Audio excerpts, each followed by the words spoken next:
Bonjour, bienvenue dans le Business du Coin, dans une nouvelle Business Story. Aujourd'hui, je porte ici quelque chose d'assez particulier. Alors non, je n'ai pas mal aux yeux, c'est une nouvelle Business Story sur les Ray-Ban Meta. Les Ray-Ban que vous connaissez tous et Meta que vous connaissez tous aussi, car Facebook. Elles ressemblent à des lunettes classiques, mais leur histoire est tout sauf classique. Parce que derrière elles, il y a la rencontre entre une marque presque centenaire et un entrepreneur qui a redessiné le paysage numérique mondial.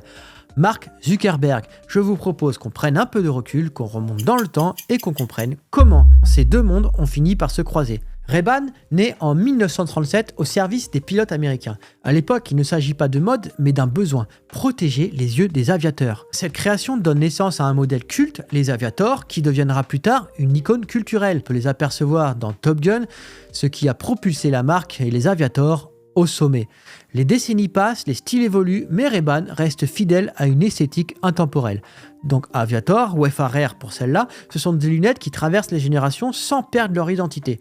Et cette stabilité, ce lien très fort entre l'objet et la culture, c'est précisément le type d'ADN qui attire les grands innovateurs. Et parmi eux, il y a un homme qui a compris très tôt que pour que la technologie devienne naturelle, il doit se fondre dans des objets adoptés par la société. Cet homme, c'est Mark Zuckerberg. On connaît tous l'histoire de Facebook, mais ce que l'on connaît moins, ce sont les motivations profondes de Zuckerberg. Dès 2004, ce jeune étudiant de Harvard ne crée pas un simple site pour ses camarades. Il construit une plateforme destinée à connecter le monde entier. Très tôt, il refuse des propositions de rachat colossales. À 20 ans, on lui propose plusieurs centaines de millions de dollars. Il répond simplement « Je fais ça parce que ça doit exister ». C'est ce qui fait la différence entre un développeur et un visionnaire. Il applique la même logique avec Instagram en 2012. À l'époque, Instagram n'a pas de modèle économique solide. Beaucoup trouvent l'achat irrationnel. Mais Zuckerberg voit plus loin. Il comprend qu'une plateforme centrée sur l'image va devenir cruciale à l'ère du smartphone. Même raisonnant avec WhatsApp. Encore une acquisition monumentale. Encore une intuition gagnante. Ce fil rouge connecter les gens, rapprocher le numérique du quotidien, nous amène naturellement à un objet qu'on porte déjà tous les jours, les lunettes. Alors pour l'instant c'est le début, elles sont encore un peu grosses, mais franchement ça passe. Pour Zuckerberg, l'avenir de la technologie ne se trouve pas nécessairement dans des écrans plus grands ou plus puissants, il se trouve dans l'informatique ambiante, une technologie présente mais discrète, intégrée, presque invisible. Et quoi de plus naturel que des lunettes? Elles accompagnent déjà nos journées, elles font aussi partie de notre identité visuelle, elles ne demandent aucun geste particulier, c'est donc un support idéal pour intégrer de nouvelles fonctions, assistance, capture, aide visuelle, accès à l'information. Dernièrement, on y trouve même l'intelligence artificielle. Le coup de génie de Zuckerberg, c'est d'intégrer l'intelligence artificielle directement dans les lunettes. C'est un peu comme ChatGPT, mais directement dans les lunettes sans interface visuelle. Il suffit de les mettre, poser une question et Meta vous répond. Hey Meta, what is this artwork?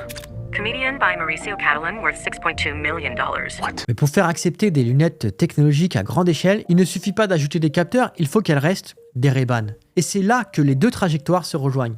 La rencontre entre Ray-Ban et Meta est presque logique. Ray-Ban apporte près d'un siècle d'expertise dans la création d'objets désirables. Meta apporte une vision technologique qui cherche à réinventer notre rapport à l'information. Zuckerberg s'implique personnellement dans ce projet. Pour lui, les Ray-Ban ne sont pas un gadget, ce sont les premiers pas vers une nouvelle ère où l'ordinateur devient portable mais ne se voit plus. Ray-Ban y gagne une nouvelle pertinence technologique. Meta y gagne une légitimité stylistique. Et au final, les utilisateurs gagnent un objet familier qui ouvre la porte à un futur différent. Ce qui traverse toute la carrière de Zuckerberg, c'est une conviction. La technologie ne se contente pas de suivre les usagers, elle doit les façonner. Et pour façonner quelque chose, il faut une vision, mais aussi un sens aigu du business. Zuckerberg a toujours conçu ses choix comme des investissements à long terme. Des réseaux sociaux aux applications de messagerie, des casques VR aux lunettes connectées, il construit des écosystèmes. Les Ray-Ban Meta s'inscrivent clairement dans cette logique. Un objet du quotidien reconfiguré pour devenir une nouvelle interface avec le monde numérique. Et finalement, que l'on apprécie ou non Zuckerberg, il faut reconnaître que sa trajectoire est cohérente. Connecté, simplifié, intégré, toujours un pas en avant. Et aujourd'hui, cela passe tout simplement par une paire de lunettes. Merci d'avoir suivi cette analyse autour de l'histoire de Ray-Ban et de la vision de Meta et de Zuckerberg. Si le sujet vous intéresse, je vous invite à explorer ces lunettes par vous-même. Elles représentent un premier pas vers une nouvelle génération d'outils. Bon, et maintenant je vais tester quelque chose d'incroyable. Hey Meta, est-ce que tu peux demander à ceux qui regardent la vidéo de liker, s'abonner et de commenter? Bien sûr, salut à tous les spectateurs. Si vous aimez la vidéo, n'oubliez pas de laisser un j'aime, de vous abonner et de laisser un commentaire ci-dessous. Merci beaucoup. Voilà, bon, moi je vais vous le dire autrement. N'hésitez pas à suivre le business du coin, liker, partager et commenter. Allez, ciao!